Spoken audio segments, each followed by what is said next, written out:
एक लड़का जो कहता है कि मुझे अपने घर जाना है, मेरे पापा मम्मी मेरा इंतजार कर रहे होंगे, मुझे उनसे मिलने जाना है। लेकिन घर वाले मना कर देते हैं, घर वाले उसे डांट धमकाकर चुप कर देते हैं, उसकी एक भी बात नहीं सुनते हैं। एक छोटा सा बच्चा ऐसा कैसे कह सकता है? जब वो बोलना शुरू करता था तभी वो अपने नाम के बजाय दूसरा नाम बताता था। उसका नाम घर वालों ने चंद्रवीर रखा था, लेकिन वो अपना नाम बार बार रोहित बताता था। वो कहता था मेरा नाम रोहित है। और तो और स्कूल में भी अपने टीचर्स को वो अपना नाम रोहित बताता था, जबकि उसके आधार कार्ड में चंद्रवीर नाम था। और उसे जिनके सामने वो पैदा हुआ था वो सभी चंद्रवीर कहा करते थे, लेकिन वो खुद ही बार बार अपना नाम रोहित बताता था। कई सारी ऐसी चीजें बताता था। आइए जानते हैं इस कहानी में क्या हुआ होगा उस बच्चे के साथ जो अपना नाम रोहित बताता है, जो कहता है कि मेरे माता पिता से मिलने मुझे जाना है। नमस्कार, मैं महक चौधरी आज आपके सामने उत्तर प्रदेश के मैनपुरी के दो शहर जो कि 11 किलोमीटर की दूरी पर हैं। एक शहर का नाम है नंगला सहेली सिंह और दूसरे शहर का नाम है नंगला अमर गांव। दोनों गांव 11 किलोमीटर की दूरी पर हैं और दोनों गांव में इतना फासला है कि दोनों गांव के लोग इतने ज्यादा मिलनशील नहीं हैं, एक दूसरे से नहीं मिलते हैं। हद तब हो जाती है जब वो बच्चा 8 साल का होता है और जब वो जिद पकड़ लेता है कि अब मुझे जाना है। घर वाले बहुत परेशान हो जाते हैं और अब उसकी बात सुनना शुरू करते हैं। घर वाले जब पहुंचते हैं उस गांव में, जिस गांव का वो नाम लिया करता था, उस गांव बताता है नंगला सले ही मेरा गांव है और मुझे वहां जाना है। अब घर वाले बहुत परेशान हो जाते हैं और वो अब उस गांव में पहुंच जाते हैं अपने बेटी को लेकर। पहले उसका पिता जब मार्केट जाता है यानी कि बाजार जाता है किसी काम से, तो वो एक दुकान देखता है, वहीं पर अपने बाल कटवाने लगता है।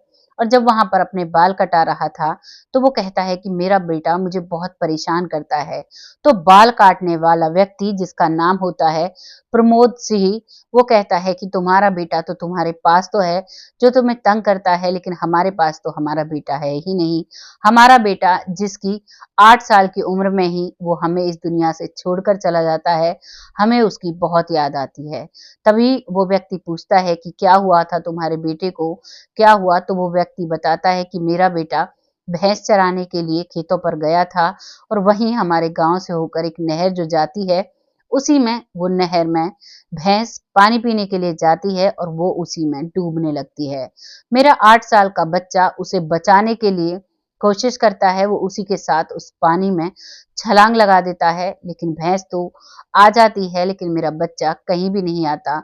दूसरे दिन सुबह के करीबन 11 बजे वो बच्चा फूला हुआ ऊपर आ जाता है, तब हमें मिलता है और हमें इस चीज का बहुत दुख है।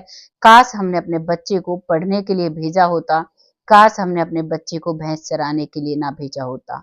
वो पिता ये बात बताते बताते और उस व्यक्ति के बाल काटते काटते रोने लगता है, उसकी आंखों से आंसू रुक ही नहीं रहे थे। तभी बाल कटवाने वाला व्यक्ति कहता है कि तुम रो मत, तुम्हारा बेटा हमारे पास है, तुम चाहो तो उससे मिलकर आ सकते हो, तुम चाहो तो मैं तुम्हारे पास उसे ला सकता हूँ, क्योंकि वो तुमसे मिलने की बहुत जिद करता है। जैसे ही एक पिता ये बात सोचता है तो सुनता है तो वो बहुत ही हैरान हो जाता है और बहुत उत्सुक हो जाता है अपने बच्चे से मिलने के लिए और कहता है कि मुझे आज ही मेरी बेटी से मिला दो। तभी वो कहता है कि तुम यहीं इंतजार करना या तुम अपने घर चलो, मुझे अपने घर का एड्रेस दे दो, मैं अपने बेटे को लेकर आ रहा हूँ। अब अपने घर वापस जाता है और कहता है कि चलो तुम्हारे बाल कटवा ले आता हूँ, चलो तुम्हें शहर घुमा कर लाता हूँ। उसकी माँ कहती है कि अब कहाँ ले जा रहे हो, तुम तो हमेशा घर पर ही बुलाकर बाल कटाया करते थे। तभी वो कहता है कि तुम भी चलो, और वो उसका पिता और उसकी माँ और उस बच्चे को लेकर, जिसका नाम इस जन्म में चंद्रवीर था, चंद्रवीर को लेकर अब वो उसी गांव में पहुंच जाते हैं। जैसे ही उस गांव में वो पहुंचते हैं तभी उस गांव के बाहर उसके पिताजी का एक जैसे एक लकड़ी का बना हुआ एक दुकान थी जिसमें वो बाल कटिंग किया करते थे। तभी वो बच्चा कहता है कि मेरे पापा यहाँ बाल कटिंग करते हैं, लेकिन उस समय उस पर ताला लगा हुआ था। चंद्रवीर के पिता को पता था कि ये ताला क्यों लगा है और अब वो उसे गांव में ले जाने लगता है। गांव में जाते ही रास्ते देखते ही वो कहने लगता है कि पापा, यहाँ से ही मैं अपनी भैंसों को चराने के लिए गया था। और फिर उस नहर पर जाता है और कहता है कि यही वो नहर है जिस पर मैं अपनी भैंसों को चरा रहा था और यहाँ से मेरा पैर उस भैंस के साथ में गया था और यहाँ से मैं डूबता चला गया था। ये सब देखकर उसके पिता की आंखों में आंसू आ जाते हैं जब वो नन्हा सा बच्चा ये सारी बातें बता रहा था।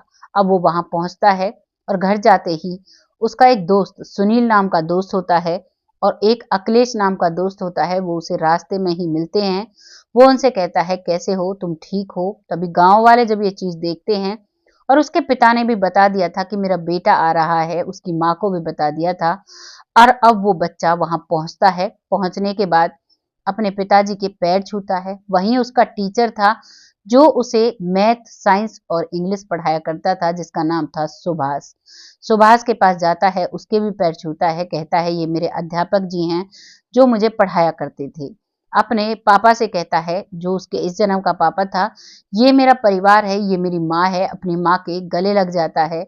माँ उसके गले लगकर रोने लगती है और कहती है, बेटा तू कहाँ चला गया था, हमें तुम्हारी बहुत याद आती है, लेकिन अब क्या कर सकते हैं, अब तो तुम हमसे दूर चले गए।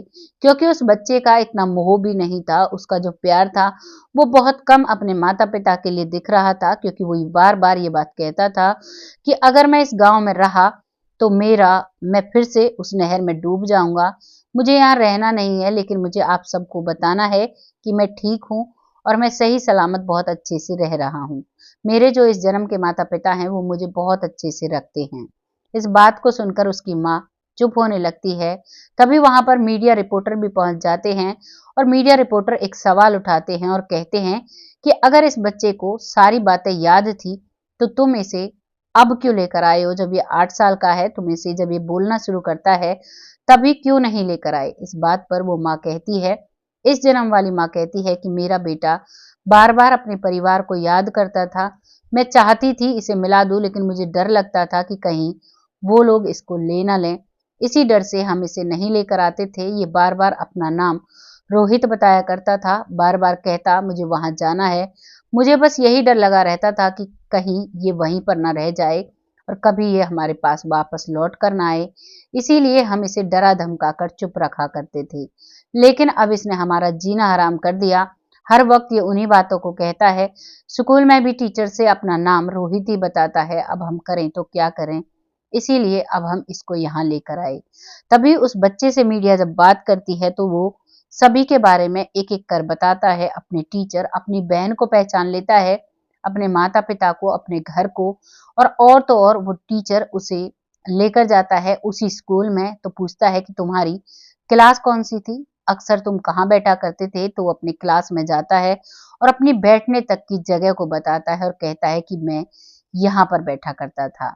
ये एक ऐसा बच्चा था जो चंद्रवीर दो जन्मों के भंवर में फंसा हुआ था। अब तक इसे समझ नहीं आ रहा था इसे क्या करना है क्या नहीं करना है। लेकिन जब इसके इस जन्म के माता पिता उसके पुराने जन्म के माता पिता के पास लेकर जाते हैं, उनकी आंखों में आंसू तो होते हैं, लेकिन वो साफ साफ कह देते हैं कि बेटा, जब तक तू हमारे साथ रहा तब तक ही तू हमारा था, लेकिन अब तुमने वहां जन्म लिया है, अब तुम पर हक उनका है और तुम्हें वहीं रहना होगा। वो बेटा भी यही बात कहता है कि हाँ पिताजी, मैं वहीं रहूंगा, क्योंकि मुझे यहाँ बहुत डर लगता है। मुझे बार बार ऐसा लग रहा था जब मैं इस गांव में आया था कि कहीं मैं दोबारा से इस पानी में फिर से ना डूब जाऊं। और वहां वो सबसे मिलता है बहुत हंसी खुशी। महज 11 किलोमीटर का दूरी उनके उसमें थी। तभी उनसे पूछा जाता है कि इसका जब ये डूबा था पानी में तो क्या समय था? तभी वो बताते हैं कि 4 मई 2013 को ये पानी में डूबा था और उसके बाद ये इस दुनिया से चला। करीबन 57 दिन बाद इसने जन्म लिया था उस दूसरे गांव में, महज 11 किलोमीटर की दूरी पर। ये थी कहानी एक पुनर्जन्म की। अक्सर हमारे सामने बहुत सारे केस आए, लेकिन इसमें कई बार लोगों ने इस चीज के बारे में जाना, बहुत ऐसे ऐसे सवाल उस चंद्रवीर बच्चे से किए। उसने सभी का सटीक जवाब दिया और सब अब मान चुके थे कि वाकई में ये हमारा रोहित ही है। ये एक ऐसी कहानी हमारे सामने आई है जिसने सोचने पर मजबूर कर दिया है कि वाकई में पुनर्जन्म होते हैं। आपकी राय में क्या है? आप क्या पुनर्जन्म होते हैं या नहीं होते? जो भी आपको लगता है अपनी राय कमेंट बॉक्स में लिखिएगा, लोगों के साथ शेयर करिएगा। साथ ही साथ हम आपका हर कमेंट पढ़ते हैं और हर कमेंट पर हम रिस्पॉन्स भी करते हैं, रिप्लाई भी करते हैं। आप अगर कमेंट लिखते हो तो हमें ये तसल्ली होती है कि वाकई में जो कहानियां हम लेकर आते हैं लोग उन्हें सुनते हैं, और आपकी जो भी राय है उस पे हम आगे भी वीडियो लेकर जरूर आते हैं। बहुत जल्द ऐसी ही किसी सच्ची और अच्छी घटना के साथ आती हूँ। तब तक अपना और अपनों का ध्यान रखें। जीवन में किए गए कर्मों को अच्छे बनाएं, क्योंकि हमारे कर्म हमें आगे जरूर मिलते हैं, चाहे इस जन्म में हो या दूसरे जन्म में। जो भी आपकी राय है लिखिएगा। फिर से आती हूँ ऐसी किसी कहानी के साथ। तब तक जय हिंद, जय भारत।